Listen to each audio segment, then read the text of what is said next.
Nasionalisme. Tema ketiga. C. Menyusun bagian-bagian penting dalam ceramah. Kompetensi inti ketiga.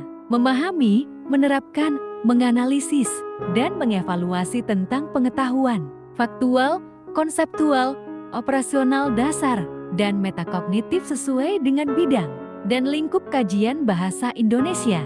Pada tingkat teknis, spesifik, detail, dan kompleks, berkenaan dengan ilmu, pengetahuan, teknologi, seni, budaya, dan humaniora dalam konteks pengembangan potensi diri sebagai bagian dari keluarga, sekolah, dunia, kerja, warga masyarakat nasional, regional, dan internasional. Tujuan pembelajaran.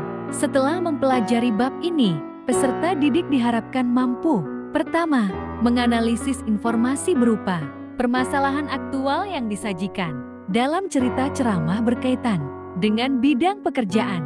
Kedua, menganalisis isi, struktur, dan kebahasaan dalam ceramah berkaitan bidang pekerjaan. Ketiga, menyusun bagian-bagian penting dari permasalahan aktual sebagai bahan untuk disajikan dalam ceramah berkaitan dengan bidang pekerjaan.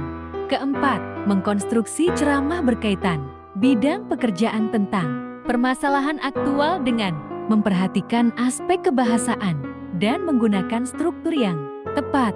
Kesiapan dalam berceramah adalah: pertama, kesiapan mental; kedua, kesiapan materi; ketiga, kesiapan sikap.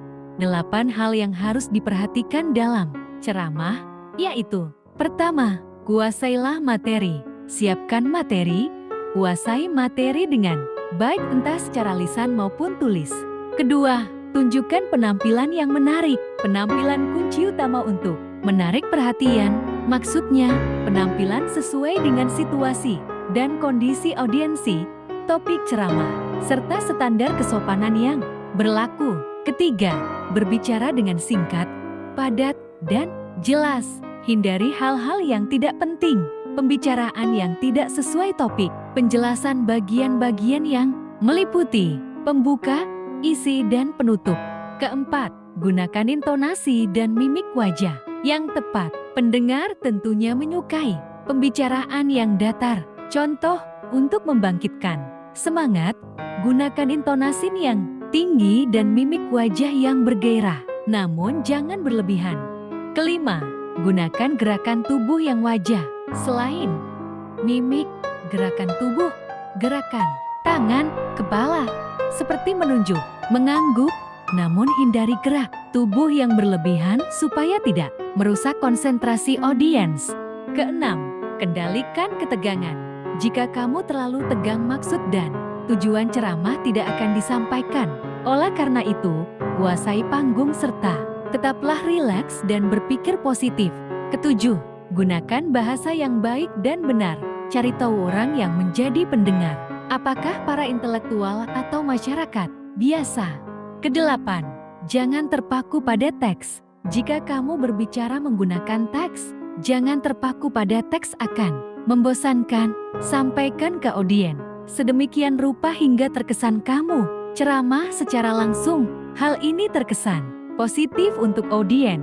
Untuk menjadi pembicara yang baik dan sukses dalam ceramah, kamu harus memiliki hal-hal: pertama, keberanian dan tekad yang kuat; kedua, pengetahuan yang luas; ketiga, pemahaman yang baik tentang komunikasi massa; keempat, penguasaan bahasa dengan baik dan lancar; kelima, latihan yang memadai.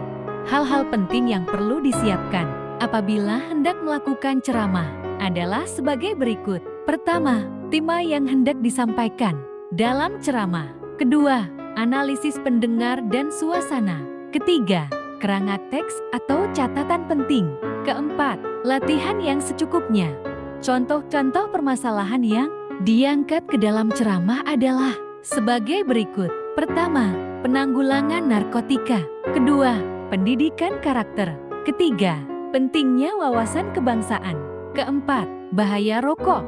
Pembicaraan yang baik adalah pembicaraan yang memiliki kepribadian berikut. Pertama, karakter yang kuat. Kedua, pengendalian diri. Ketiga, keikhlasan dan kesungguhan hati.